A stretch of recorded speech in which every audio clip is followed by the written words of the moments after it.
the problem here is that the tenant is saying something and landlord is saying something else. Yeah. So the property was clean and there was no damage in the property when it was rented on the day first to the tenant.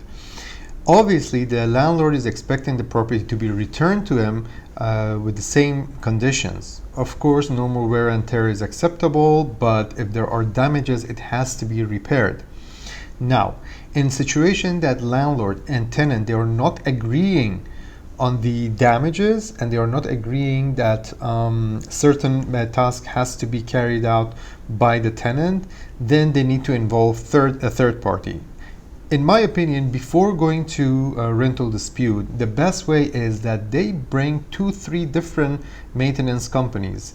They try to assess the damages and come up with with few proposals on how much it will take each company to repair these damages. If they agree on the amount, then they just settle it between themselves without involving RDC. But if they don't agree, then unfortunately the only solution is to go and file a complaint before RDC, Rental Dispute Center, and ask their involvement to appoint an expert or get the municipality's experts involved and come and evaluate the damages. When they are appointed by RDC, they will look into the nature of those damages as well.